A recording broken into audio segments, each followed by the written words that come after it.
Bonjour et bienvenue dans la salle 1, votre podcast cinéma. Ouvrez grand vos oreilles, attrapez un pot de popcorn et installez-vous bien confortablement. La séance va bientôt commencer. Et bonjour tout le monde et bienvenue dans la salle 1, votre podcast cinéma. Comment allez-vous aujourd'hui, Sébastien ? Écoute, je vais très bien au vu de la cérémonie des Césars. Je vais très très bien. On en reparle dans quelques instants. On espère que vous allez bien, vous, de votre côté, dans vos écouteurs. On est content de vous retrouver aujourd'hui. Et on va parler de beaucoup de choses aujourd'hui quand même. On a un sacré programme. Alors je te propose, Sébastien, de commencer tout de suite. On est parti. Alors prenez votre pot de popcorn, installez-vous bien confortablement et c'est parti pour l'avant-séance. Salle 1, le podcast. Dans l'avant-séance cette semaine, on va quand même parler rapidement des prochaines sorties, même si honnêtement, on n'a pas grand-chose de fou qui arrive au cinéma. Mais je veux aussi faire un petit retour sur les Césars quand même. Évidemment. C'est important d'en parler. Donc je vais commencer tout de suite par vous annoncer la sortie importante, selon moi, de cette semaine. C'est La salle des profs. C'est du réalisateur allemand Iker Satak, et c'est compliqué à dire. Il est nommé aux Oscars comme meilleur film international et ça raconte l'histoire d'une série de vols qui a lieu dans la salle des profs d'un collège.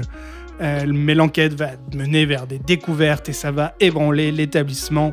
On a hâte de voir ce que ça vaut. Apparemment, ça a l'air vraiment bon. Donc, il a eu des prix en Allemagne, si je te dis pas de bêtises. il a eu énormément de prix locaux et même un peu international sur les festivals. Donc, on a hâte de voir ça. Et on retrouve aussi dans la liste La vie de ma mère. La vie de ta mère. Et oui, c'est le nouveau film de Julien Carpentier avec Agnès Jaoui, celle qui est titulaire du César d'honneur lors de la dernière cérémonie que nous avons vue. Ça raconte les retrouvailles de Pierre, qui est joué par William Lebguil, et de sa mère Judith, qui est donc jouée par Agnès Jaoui. Et alors que Pierre souhaite revenir à une vie normale, des événements vont rendre les choses compliquées, ça va se transformer en drame de famille. Bref, un film à la française comme on les aime, avec Agnès Jaoui. Et la semaine prochaine, on a aussi énormément de films français et pas grand-chose d'international. On a par exemple Blanche Houellebecq. Blanche Houellebecq. Donc une comédie avec, comme vous l'avez deviné, Blanche Gardin et Michel Houellebecq. Oh waouh, c'était ça. Et oui. Une histoire de sosie de Michel Houellebecq en Guadeloupe. En tout cas, ça a l'air fabuleux. J'ai envie de voir ça. Heureux gagnant avec Audrey Lamy et Fabrice Eboué.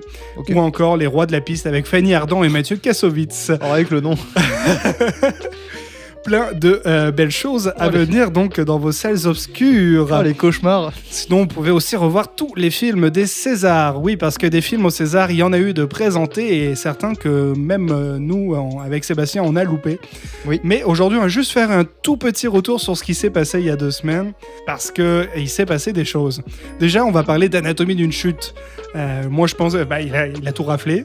Hein, on s'y attendait un peu. Oui, c'était moi, je suis un petit peu déçu que ce soit Anatomie d'une chute qui ait gagné autant de prix et pas Le règne animal, même si Le règne animal s'en est bien sorti. Anatomie d'une chute remporte quand même 6 Césars. C'est pas rien, dont celui de meilleur film. C'était prévu. Enfin, on le savait. C'était prévisible, en effet. Sinon, dans les faits marquants, on a aussi Christopher Nolan, donc, qui reçoit son César d'honneur pour l'ensemble de sa carrière. C'était super, même si on sentait qu'il en avait rien à faire. Surtout qu'il n'a pas gagné Oppenheimer, donc je pense qu'il en avait vraiment rien à faire. Mais quand on lui a remis, Oppenheimer n'était pas encore cité. C'est vrai. Mais il a dit qu'il adorait la France, etc. Petite anecdote sympa d'ailleurs, il a dit qu'il adorait la France, notamment pour la technologie, parce que quand il est venu faire l'avant-première, c'était de Dunkerque, je pense, ou de Inception. En tout cas, non, Interstellar. Il est venu faire l'avant-première d'Interstellar au Grand Rex à Paris. Et ils ont fait venir un projecteur pile-poil dans les normes de ce que Christopher Nolan voulait, directement de Normandie. Et ça, il a dit que la France a été vraiment le pays du cinéma parce qu'on se décarcassait pour vivre les films comme on est supposé les vivre et comme les créateurs veulent qu'on les vive. Donc c'était quand même un bel hommage à la France qu'on apprécie beaucoup. Ce qu'il a fait pour Oppenheimer d'ailleurs, avec au Grand Rex, ils ont fait des projections en 120 mm, si je te dis pas de bêtises. Donc pareil, ils ont construit une salle de projection exprès sur le balcon du Grand Rex pour projeter Oppenheimer. Ouais, il en a parlé aussi. Bref, un fait marquant quand même de cette cérémonie. On a Agnès Jaoui aussi qui a été remerciée pour l'ensemble de sa carrière. Un très beau discours de Jamel Debbouze. Et on a Raphaël Quenard, il fallait absolument qu'on en parle, qui nous a fait un discours incroyable lors de la remise de son prix comme meilleure révélation masculine pour Chien de la Casse. On s'attendait à ce qu'il gagne, on voulait qu'il le gagne. C'était obligatoire. Et là, on se rend compte que Raphaël Quenard, que ce soit dans Yannick ou dans Chien de la Casse, c'est Raphaël Quenard qui joue et pas son personnage. C'est pas Yannick, c'est pas... Mais on pourrait en faire une chronique à part entière de ce gars-là parce que c'est un des rares acteurs, en tout cas comme je le ressens, qui représente les Français, pas les acteurs un peu bobos, tu sais, comme on a eu pendant longtemps. Je pense au Christian Clavier, tous ces gens-là. Bref. Ouais. Mais tu sais, c'est le franchouillard, tu vois. C'est ce gars-là, il est franc, aussi bien dans ses films que dans la vraie vie. Je sais pas, il respire quelque chose. Je sais. C'est pour ça, quand je savais pas le décrire, tu vois. On adore Raphaël Quenard. Franchement, on pense qu'on va beaucoup le revoir dans les prochains temps. Et ça fait plaisir de voir des petites têtes montantes du cinéma français arriver sur la grande scène. Donc, vraiment cool. Raphaël Quenard, son discours très émouvant avec sa famille. Et c'est plein de petites anecdotes, comme il le fait si bien dans Yannick et dans Chien de la Casse. Des petites citations qui viennent vous toucher directement. Bref, on a aimé ce moment-là. Mais on va quand même revenir sur l'ensemble des résultats des Césars, Sébastien, parce que comme tu le sais, lors de la dernière émission, on avait mis quelque chose en jeu. On avait fait nos pronostics. Exact. Donc, au niveau des résultats, tout d'abord, meilleur film pour Anatomie d'une chute. Donc ça fait 1 point pour toi, Sébastien, parce que si je me souviens bien, c'était ton pronostic. Exact. Comme moi, je disais tantôt, j'étais vraiment pour Le règne animal. J'ai vu Le règne animal, j'ai adoré Le règne animal. Je vis Le règne animal, j'ai adoré Le règne animal. Je sais pas si je l'ai assez dit. Le règne animal, c'est vraiment cool. Meilleure réalisation, c'est Justine Triet qui le remporte pour Anatomie d'une chute. Ça, c'est aussi 1 point pour toi, il me semble. Voilà. Ensuite, on avait parlé de meilleur film étranger. On avait tous les deux dit Oppenheimer. Et là, la surprise, Christopher Nolan ne s'est pas levé sur cette catégorie. Non, c'est Monia Chokri, il me semble son nom, pour Simple comme Sylvain, un film québécois. Donc autant te dire que quand même, film québécois, c'est intéressant étant donné d'où on est actuellement. Exactement. On est quand même fiers que ce soit un film québécois, même si je trouve ça assez surprenant. Ouais, mais c'est bien. Je suis content. On est quand même content pour Simple comme Sylvain. Sinon, dans les autres résultats, on a meilleure actrice, Sandra Hüller pour Anatomie d'une chute. Qu'est-ce que t'avais dit ? Moi, j'avais pas dit Sandra Hüller, c'est toi qui avais dit Sandra Hüller. J'avais dit Sandra Hüller, ouais. Donc j'ai 1 point, donc ça fait 2-1. Meilleur acteur, je pense qu'on s'est tous les deux plantés parce que c'est Aryeh Vorstvalter qui l'a eu pour Le procès Goldman. Donc ici, on n'a pas de point. Meilleure actrice dans un second rôle, c'est toi qui as le point, Sébastien, parce que c'est Adèle Exarchopoulos qui l'a avec Je verrai toujours vos visages. 3 des 4 nominés, d'ailleurs, c'était dans Je verrai tous vos visages. En fait, 4 nominés étaient pour Je verrai toujours vos visages et 1 pour Chien de la Casse. Et moi, j'avais nommé Juliana, j'ai oublié son nom de famille. Mais je perds là-dessus. Et on a aussi meilleur acteur dans un second rôle. C'est Swan Arlo qui remporte donc Anatomie d'une chute. Et là, c'est moi qui ai le point. Donc, on est à 3-2. Et il me semble que c'est pas mal tout ce qu'on avait parié. Sinon, dans les autres résultats, Le règne animal a quand même meilleure photographie, une chance. Meilleure musique originale, c'est vrai, il le méritait. Meilleur son, meilleur effet visuel, meilleur costume. Beaucoup quand même de belles choses. On a les 3 mousquetaires qui ont comme eu meilleur décor. Ok. J'aurais plutôt tenté Le règne animal moi aussi, mais ça fait quand même plaisir d'avoir les 3 mousquetaires. Les décors étaient quand même vraiment très travaillés, on se retrouvait vraiment dans la France de cette époque-là. Moi ça m'étonne pas. J'aurais plutôt donné meilleur costume, tu vois, mais c'est vrai que quand on regarde Le règne animal, les costumes faits en 3D fiction, bref, c'est vraiment incroyable. Donc on n'est pas déçus. Tout ça pour dire que Sébastien, c'est toi qui gagne 3-2. Donc Sébastien, je te laisse la chance pour la prochaine émission de m'imposer un film à chroniquer. Et je crois que tu as une petite idée quand je vois ton visage actuellement. Alors en fait, pour être franc, j'avais 2 choix qui venaient en moi. Soit un film que j'aime énormément, que je sais que tu n'as pas vu, un de mes films préférés, voire le film que je préfère. Je me suis dit, ça serait intéressant que tu aies... Les Affranchis. Exactement. mais, il y a un mais. J'ai choisi Les Baltringues. Qu'est-ce que c'est que ça? Un film avec Vincent Lagaffe, une des pires comédies françaises qui ait jamais existé. Alors c'est La Baltringue, pardon, pas Les Baltringues. La Baltringue. Vincent Lagaffe a fait du cinéma? Oui. Et je suis sûr que tu vas te régaler devant ce film qui est sorti, si je dis pas de bêtises, en 2010. Je t'en dis pas plus, je te laisserai aller voir ça et tu m'en diras des nouvelles. Super. Voilà. J'ai déjà hâte de voir ce film et de vous en faire un rapide résumé rapide lors de la prochaine émission. Écoute, je veux pas dire merci, non. mais bien joué pour cette victoire. Mais on va remettre ça en jeu tout à l'heure parce que les Oscars arrivent. On vient de spoiler la 3e partie, le générique. On va refaire le même jeu mais pour les Oscars. Exact. Mais avant ça, je te propose qu'on passe tout de suite à la séance. On est parti. Salle 1. Donc, bienvenue dans la séance. Cette semaine, on vous chronique 2 films. Moi, je vais vous chroniquer Killers of the Flower Moon ou La Note américaine pour nos amis québécois. Et toi, Sébastien, je te laisse commencer tout de suite. Ok, et ben moi, je vais vous parler d'un film que j'ai vu cette semaine, un biopic. Tu le sais, je suis pas un grand fan des biopics de base, mais là, c'était Bob Marley One Love. Ou Bob Marley One Love pour nos amis québécois.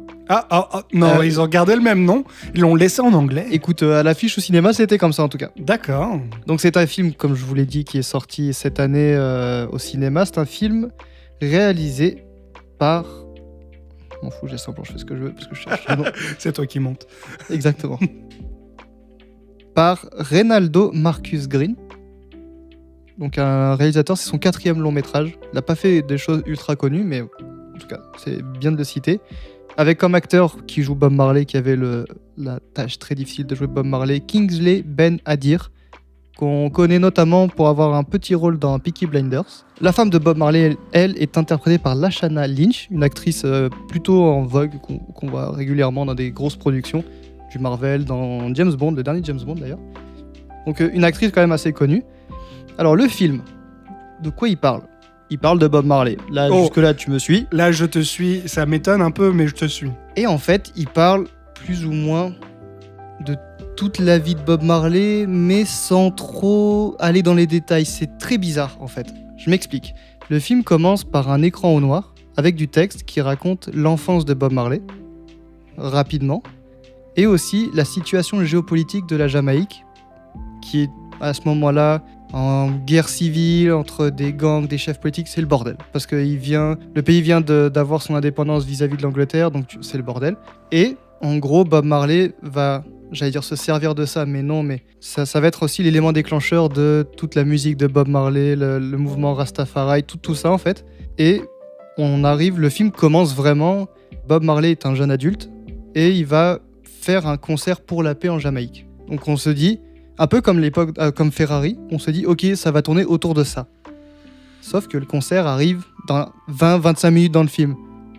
Tu dis, ouais, c'est rapide quand même. Et en fait, ce film, c'est ni une comédie musicale, parce qu'il y a très peu de musique, il y en a un peu mais pas trop, ni vraiment un biopic sur la vie de Bob Marley, parce que t'as un petit peu des détails à ce moment-là, puis après, ça va plus aller sur sa carrière internationale avec l'album Exodus, qui est son album vraiment qui a explosé dans le monde entier, qui l'a fait connaître au monde entier. Et tout le long du film, en fait, tu vas survoler des sujets de la vie de Bob. Un petit peu de ça, un peu de la relation avec son père, parce que son père l'a abandonné plus ou moins à sa naissance, quand il était jeune enfant. Un peu sa relation avec sa femme, un peu avec ses enfants. C'est la guerre en Jamaïque, t'as pas l'impression que c'est la guerre, parce que c'est pareil, c'est survolé. Le film, en fait, ne fait que survoler différentes étapes importantes de la vie de Bob. Et t'arrives à la fin du film, qui fait 1h40, tu te dis, c'est tout. Ouais, finalement, 1h40, ils auraient peut-être pu prendre 1 heure de plus à la limite pour faire un vrai biopic. C'est ça, et puis la fin du film se termine par du texte. Il s'est passé ça, parce que Bob Marley...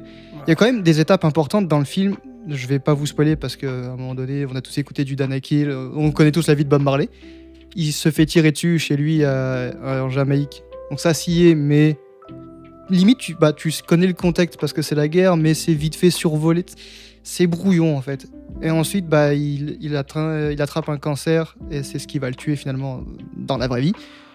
Et c'est pareil, en fait, tout le film, tu te dis, ouais, mais c'est Bob Marley, quoi. C'est pas n'importe qui. On parle pas de n'importe qui. On parle d'un gars, quand même. Tout le monde connaît Bob Marley. On a tous qu'on écoute du rock, du rap, n'importe quelle de la musique classique. Peu importe ce que tu écoutes, on connaît tous une chanson de Bob Marley. On a tous chanté du Bob Marley. C'est un gars qui a révolutionné la musique. Et je trouve que ce film, qui est au passage produit par sa femme Rita et son fils Ziggy, quand même des gens proches de Bob Marley. Ouais, ils devraient connaître l'histoire comme il faut. Hein. Ils la connaissent, mais c'est juste que c'est mal raconté, c'est pas assez approfondi. Je trouve que le film ne rend pas hommage, en tout cas, il n'est pas à la hauteur de qui était Bob Marley. Et c'est ce qui me déçoit vraiment dans ce film. On n'a pas assez de musique. À un moment donné, c'est Bob Marley, mettez-moi de la musique. Mais est-ce que tu penses que, comme c'est sa femme et son fils qui produisent, ils auraient pu couper un peu sur nous, on voudrait que ce soit ça qui soit raconté et pas le reste. Est-ce que tu penses qu'ils ont un peu joué le rôle d'un, je sais pas comment dire, mais d'étranglement, de censure un peu de l'histoire? Peut-être, mais même si tu t'axes sur un sujet de la vie de Bob, parce que tu peux largement faire un film sur chaque sujet de la vie de Bob, parce qu'il a fait tellement de choses, mais fais-le bien, va au fond des choses, tu vois. Et pourtant, je pense pas qu'il y ait trop de censure parce qu'il y a des histoires aussi pas de rupture, mais presque entre Bob Marley et sa femme. Il y a eu des histoires de tromperie, choses comme ça, et c'est dans le film. Donc ça veut dire que ça a été validé par sa femme, je suppose. Donc moi, je suis sorti frustré du film parce qu'il y a de la musique quand même, évidemment. Mais souvent, les musiques de Bob Marley qui ont été utilisées, c'est pour un entre-deux scènes ou c'est de la musique de fond, tu vois, presque. Ça manque de... À la fin, ça finit sur un concert de Bob Marley. Et tu dis, mais mettez la musique en entier, limite, finissez là-dessus, mettez-nous en plein les oreilles, je sais pas, tu vois. Ouais, ça explique même pas comment il lui est venu l'inspiration de toutes ces chansons. Et tout ça. Si, mais c'est survolé. Tout est survolé, en fait, tu vois. Ils ont rushé la vie de Bob Marley. Il y a tellement de choses à dire. En fait, je pense pas qu'ils ont fait ça à mal, tu vois. Ils voulaient raconter tellement de choses, sauf qu'en un film, c'est compliqué. Pour moi, c'est pas un mauvais film ni un bon film. C'est un mauvais biopic, je pense. T'as mis combien sur Letterboxd? 3. 3 sur 5? Ouais. Ça reste quand même correct. Ça reste... c'est un film, j'ai quand même pris du plaisir à écouter les musiques. Tu prends quand même un petit plaisir à le regarder, mais t'es quand même frustré en sortant, d'où... Il a la moyenne un petit peu plus, mais ça s'arrête là. L'acteur joue bien, c'est ce qui sauve, on va dire, la moyenne du film. Bon, au moins ça. Ouais, écoute, j'ai pris un petit plaisir, donc ça va. Parfait. Écoute, merci pour cette critique chronique de Bob Marley. Si jamais vous souhaitez le découvrir, c'est encore dispo au cinéma. Oui. Donc, vous pouvez y aller. Je n'irai pas les yeux fermés parce qu'il faut regarder le film au d'un moment. Oui, exactement. Bon, c'est à mon tour. Moi, aujourd'hui, j'ai décidé de vous parler de La Note américaine ou, je confonds toujours, j'inverse Killer et Flowers, mais c'est Killers of the Flower Moon. Le dernier, Martin Scorsese ou Martin Scorsese, comme on aime le dire ici aux USA. Malgré qu'on soit au Québec, c'est comme ici on aime dire, c'est les USA mais light. C'est comme le Coca Light, là c'est USA mais USA light. Donc, La Note américaine, c'est le nouveau film de Martin Scorsese. C'est avec Leonardo DiCaprio et Robert De Niro. Leonardo DiCaprio, on est à sa 6e production avec Martin. Oui. Et De Niro avec lui, c'est sa 10e fois, mais les deux n'avaient encore jamais joué ensemble. C'est vrai. C'est la première fois que les deux jouent ensemble dans un film de Martin Scorsese. C'est fou quand même. Donc, c'est cool. C'est cool de les voir ensemble. Ils ont déjà joué ensemble avec d'autres réalisateurs, mais la première fois avec Martin. Martin, je sais pas comment dire. On va dire Martin. On va dire Martin. C'est plus simple à dire. Hein.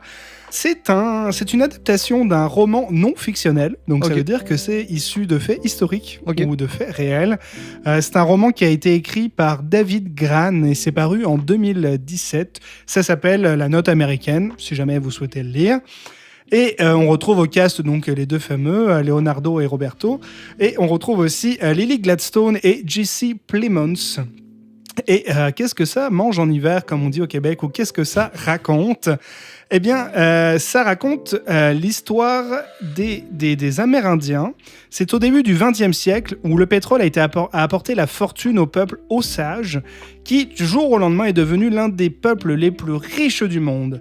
La richesse de ces Amérindiens attire aussitôt la convoitise de Blancs peu recommandables qui intriguent, soutirent et volent autant d'argent Osage que possible avant de recourir au meurtre. Super. Donc, j'ai quand même 2-3 petites anecdotes sur le tournage que j'ai trouvé assez intéressantes à vous raconter avant de vous donner mon avis. Déjà, le film de base devait être tourné en 2021. Vous savez ce qui s'est passé dans ces eaux-là, la Covid, 3e, 4e, 8e vague. Donc, le film était début 2021. Finalement, il est reporté à mi-2021. Ça, c'est pas très grave. Mais tout ça pour dire que le tournage commence donc en Oklahoma et d'un seul coup, Robert De Niro se blesse au quadriceps. C'est ça. Donc, quadriceps fémoral et du coup, il doit rentrer à New York. Donc, pas de bol, ça retarde absolument tout le planning, mais finalement, le film est quand même tourné, sauf que lui, De Niro, il revient 3 semaines après, guéri de sa blessure, pour donner la réplique sans aucun autre acteur finalement, ou quasiment pas. C'est-à-dire que Leonardo et Roberto ont joué ensemble, mais finalement ils se sont pas vus beaucoup. Oh là là. Quand ça veut pas, ça veut pas. Non, c'est ça. Donc en tout cas, les scènes où ils sont tous les deux, ils les ont jouées, mais par contre, toutes les scènes avec un plan où il y a juste De Niro ont été tournées 3 semaines après. Et sinon, dans les autres petites anecdotes, il faut savoir que y a plusieurs studios qui se sont battus pour avoir les droits de ce film-là. Notamment Apple, qui ont finalement eu les droits, Netflix, parce qu'il y a toujours eux, et la MGM, qui est donc détenue par Amazon. Et finalement, DiCaprio, il est arrivé, au départ, lui, il va avoir le rôle de Jesse Plemons, qui est un agent du FBI, ou du bureau d'investigation, parce que le FBI n'existait pas encore à cette époque-là. Et lui, DiCaprio, il a dit « Ouais, j'embarque dans le projet, ouais, par contre, moi, je vois pas ça, les choses comme ça. Moi, je ferais ça, comme ça. » Bref, il a donné son avis. Martin, lui, il a dit « Ok, on peut faire des compromis. » Mais les studios, ils ont pas trouvé ça intéressant. Du coup, la plupart des studios se sont retirés et finalement, Leonardo a obtenu le rôle principal du film plutôt que du rôle de l'agent du FBI, parce que l'agent du FBI, c'est pas un spoil, mais il arrive très tard dans le film, puisque les meurtres vont essayer d'être résolus, mais beaucoup plus tard. Donc finalement, Leonardo fait tout un pataquès pour pas grand-chose. Mais c'est ça, les studios, quand ils ont vu, Leonardo, il va jouer quelque chose de bizarre sur le FBI, tout ça, ils se sont tous retirés. Il y a Apple qui a dit non, nous on reste. Donc c'est comme ça qu'Apple a gagné la guerre des studios sur ce film, et c'est pour ça qu'ils sont les producteurs de de ce film de Martin Scorsese.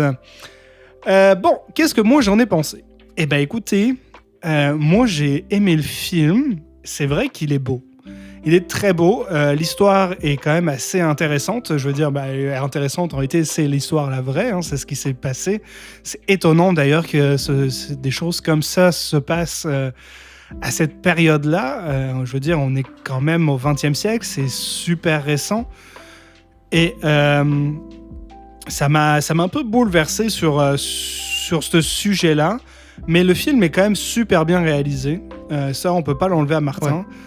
C'est un grand réalisateur, on le sait, de toute façon, quand on voit ses autres réalisations. Donc je pense que l'histoire est quand même bien retranscrite, même si j'ai pas lu le roman, ça a l'air que l'histoire est quand même bien retranscrite. Donc ça, c'est plutôt cool, parce que la persécution des Amérindiens, c'est un sujet qui est encore très présent. Nous qui vivons au Canada actuellement, on en entend parler très régulièrement. En Nord-Amérique, c'est encore d'actualité. C'est encore d'actualité. Il s'est passé beaucoup de choses et il faut pas l'oublier. Comme on dit au Québec, on se souvient. Exact. La bande-son est excellente aussi. Les musiques sont vraiment bonnes. Il y a un super travail de son. Moi, je l'écoutais en Dolby Atmos grâce à mon setup de cinéma. Et c'est vraiment cool. Très très bien fait. Toi qui aimes le son, je pense que tu vas aimer écouter la note américaine. Par contre, il y a quand même un point négatif sur ce film, c'est long. Oui, il dure longtemps. 3h30 minutes. Ouais. 3h30 minutes, moi je trouve ça un tout petit peu long. J'avoue que j'ai dû faire une pause au milieu du film. C'est quand même un sujet qui est important, avec beaucoup de personnages, beaucoup d'interventions. Ouais. Et 3h30 à essayer de suivre tout ça. Faut pas décrocher, quoi. Sinon... Ouais, il faut vraiment être concentré. Ouais. Ça demande beaucoup d'énergie. Donc, c'est cool. Mais c'est un peu long, Martin. T'aurais peut-être dû, je vais pas dire abréger, mais... Abrège, Martin. Ouais, c'est ça. Je pense que retirer une demi-heure, 3/4 d'heure de ton film aurait peut-être pas fait de mal. Ok. Mais écoutez, c'est le choix de Martin. Ouais. On le respecte puisque le film est bien. Par contre, moi, ça m'amène à un autre sujet que j'aimerais parler avec toi, Sébastien. C'est que... Ok. Comme tu le sais, comme tu le sais ou pas, mais comme je viens de le dire, dans la note américaine, on est encore dans un tribunal. Et moi, j'ai l'impression que les films de tribunaux et de justice, ces temps-ci, ça a la cote. Il y en a quelques-uns, hein, ça fait le 3e qu'on parle, entre Anatomie d'une chute, Les Chambres rouges et celui-là. Exact. Puis même si on va encore plus loin, Barbie. Oui. Barbie, c'est une histoire de justice et de tribunaux un petit peu à la fin, c'est un petit peu plus caché dans le côté enfantin. Le procès Goldman, Oui. c'est tout simplement un film de tribunal. Bref, on en a beaucoup ces derniers temps et ils ont la cote. Alors, qu'est-ce qui se passe avec la justice ? Les gens en ont besoin. Moi, je pense que je dirais pas que c'est un coup monté ou quoi que ce soit. Je suis pas dans les théories du complot, mais j'ai l'impression qu'on veut redorer un peu la cote, le blason de la justice. On veut montrer à quel point la justice est efficace ou non, mais en tout cas comment ça marche et comment la justice va essayer de faire le bien sur un sujet précis. Il y a toujours une histoire de justice. T'sais, on est loin des super-héros qui, eux, font leur propre justice. Finalement, on est vraiment sur l'État qui décide des choses dernièrement. C'est vrai qu'on en entend vraiment beaucoup parler de la justice et moi, je dirais pas que je suis saoulé par le sujet. Je pense que ça reste quand même intéressant, mais on voit que c'est ça qui plaît finalement, parce qu'on vient de voir, Procès Goldman vient d'avoir un César, Les Chambres rouges, ça a énormément de prix au Québec, c'est en train de rafler beaucoup de choses. D'ailleurs, voyez Les Chambres rouges. Oui. Anatomie d'une chute, on vient d'en parler, 6 Césars et j'ose espérer au moins un Oscar. Voilà, Barbie, ça pareil, ça cartonne. Tous les films avec la justice, ça cartonne. Ça a la cote en ce moment, les films de justice. Et écoute, on fait avec. Ouais, je pense que ça marche par cycle en vrai. On a des cycles, on parlait de Bob Marley, mais on a eu beaucoup de biopics pendant un certain temps. On est enfin, j'ai l'impression, mais on récupère avec Ferrari, Bob Marley, on récupère encore des fins comme les restes des tempêtes, tu sais, on est en fin de cycle des biopics, mais on en a encore un peu. Je pense que c'est cyclique, et là on est dans un cycle effectivement on parle de justice, on parle de tout ça, de toutes ces affaires qui sortent. Alors, et les gens aiment ça, de toute façon, aiment le drama. C'est ça, quand on regarde même les dernières sorties Netflix, beaucoup de true crime, comme on dit, l'affaire Dahmer, tout ça, qui ont vraiment cartonné sur Netflix. Donc, écoute, pourquoi pas ? Pourquoi pas ? Bon. Moi, je commence peut-être à être un petit peu saoulé, même si ça reste quand même la plupart du temps bien exécuté. Ce qui est sûr, c'est que les gens maintenant savent comment fonctionne la justice dans leur pays, hein, que ce soit en France ou aux USA ou au Canada. Tout le monde sait comment ça marche et ça... C'est bien. Finalement, c'est bien, c'est un petit peu éducatif. Ça sert un peu à ça aussi, le cinéma. C'est vrai. Bref, trêve de plaisanterie, de plaisanterie. Mondanité. Ouais, plutôt de mondanité. Moi, je pense que j'étais amené sur la note américaine. Ouais, c'est juste mon petit... c'est pas un coup de gueule, mais ma petite réflexion du jour sur les films et la justice. Mais je pense qu'on a fait le tour, donc je te propose qu'on passe au générique. Salle 1, le podcast. Et bienvenue dans le générique. Et Sébastien, c'est l'heure de la revanche. Ouais, j'avoue que j'ai un peu peur. Donc, comme lors du dernier épisode, on va faire nos pronostics sur les Oscars. On va ensuite suivre de très près les résultats. Et comme la dernière fois, j'ai déjà hâte de chroniquer le film dont j'ai oublié le nom. La Baltringue. La Baltringue. On va donc on va voir le score final et on verra lequel de nous deux imposera un film à chroniquer à l'autre. J'espère que c'est moi qui vais gagner. Je le ferai pas deux fois. Vous voyez pas, mais il me regarde avec des yeux noirs, injectés de sang. J'ai un peu peur. Donc, ne perdons pas plus de temps. La cérémonie des Oscars, c'est le 10 mars. Donc, ça veut dire que vous devriez avoir de nos nouvelles d'une manière assez rapide. Donc, on commence tout de suite avec la catégorie du meilleur acteur. Sont nommés dans la catégorie du meilleur acteur Paul Giamatti dans Winter Break, Bradley Cooper dans Bernstein, Colman Domingo dans Bayard Rustin, Cillian Murphy dans Oppenheimer et Jeffrey Wright dans American Fiction. Je te laisse commencer.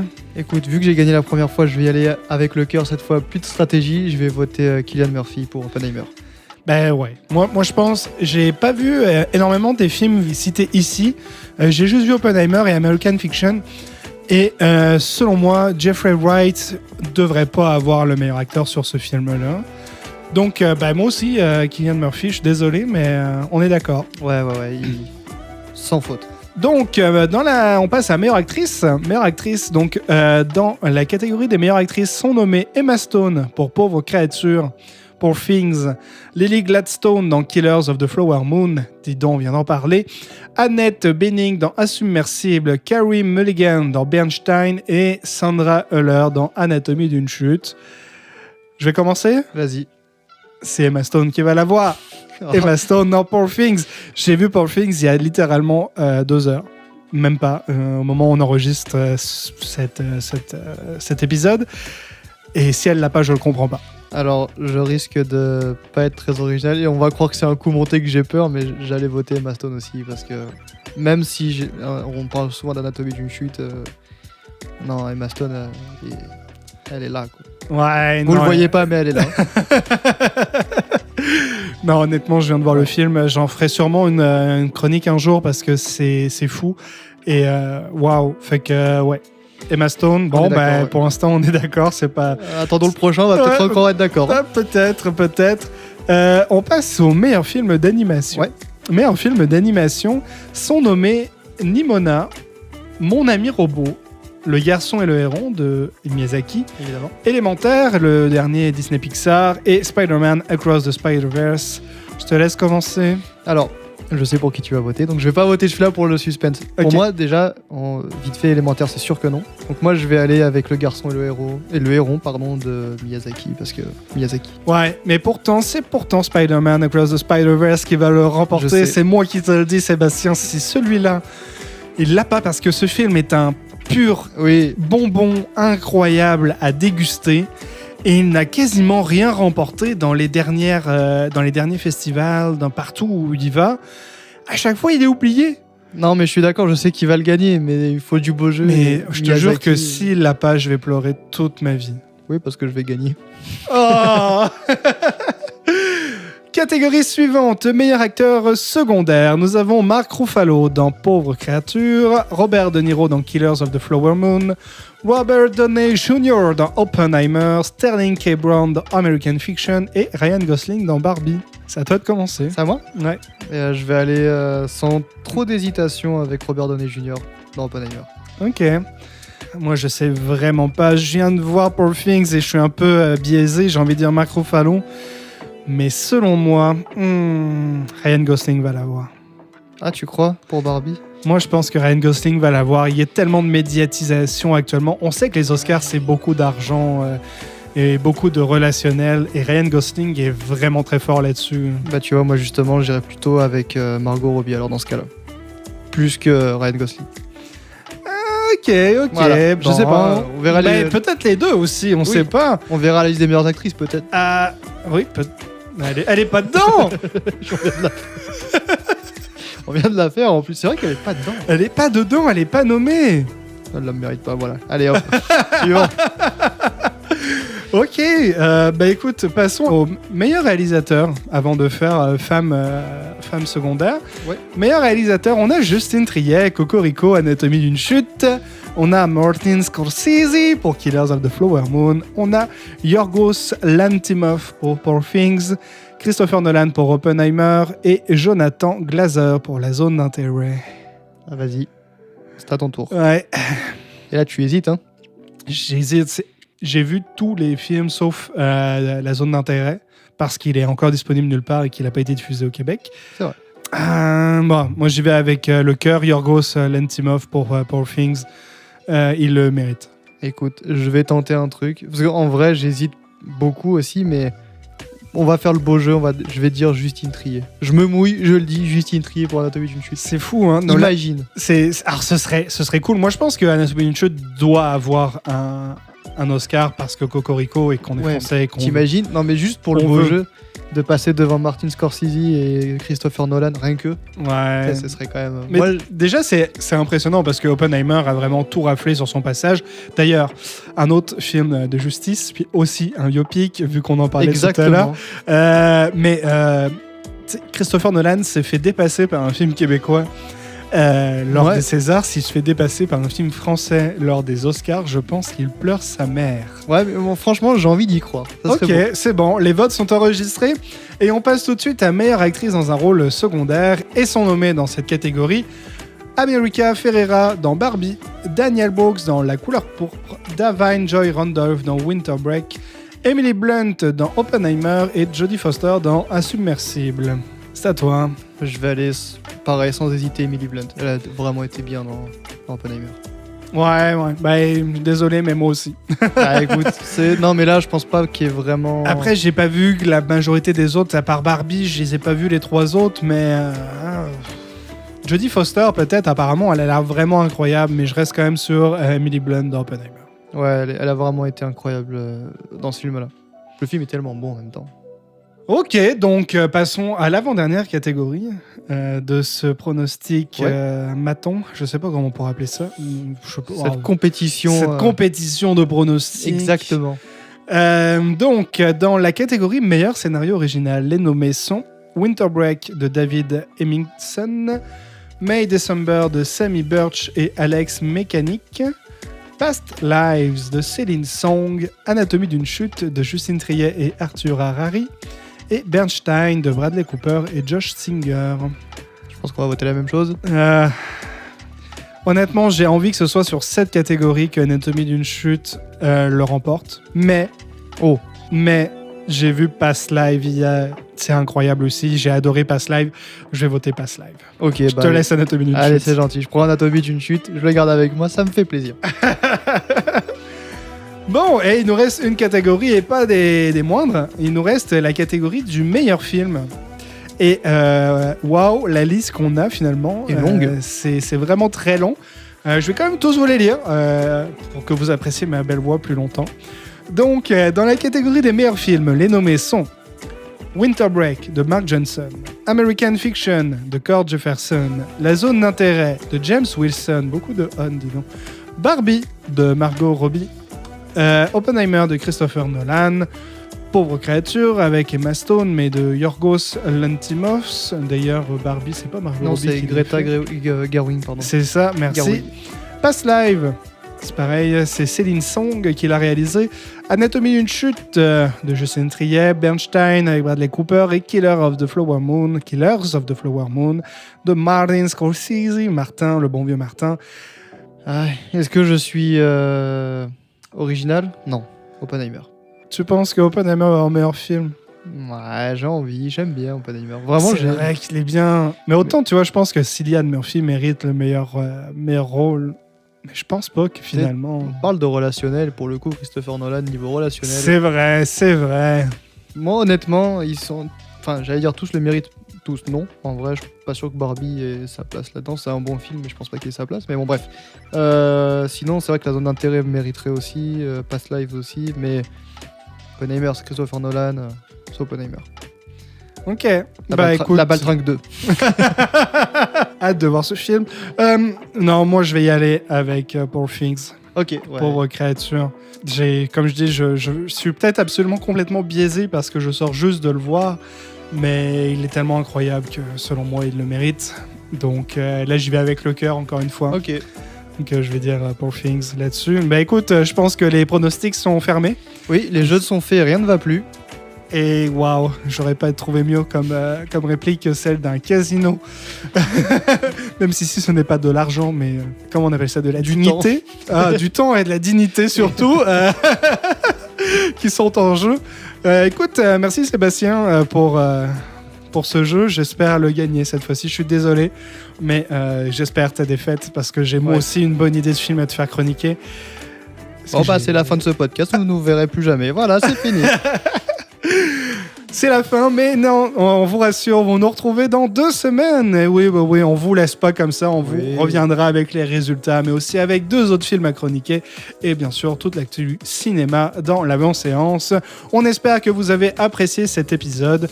Si oui, n'hésitez pas à nous le dire sur nos réseaux, Facebook, Instagram, on est là-dessus. Vous pouvez aussi faire un commentaire sur Spotify ou sur notre chaîne YouTube. Ça nous ferait super plaisir d'avoir vos retours. Puis abonnez-vous partout, partagez en masse, ça ferait super plaisir aussi. On veut faire découvrir du cinéma et c'est notre but ici, donc on serait très heureux que vous partagiez. On vous souhaite à tous et à tous une bonne 2 semaines, parce qu'on se retrouve dans 2 semaines. Alors n'oubliez pas de ramasser vos déchets et de suivre le panneau sortie en bas à gauche de l'écran. Et à très vite dans les salles obscures.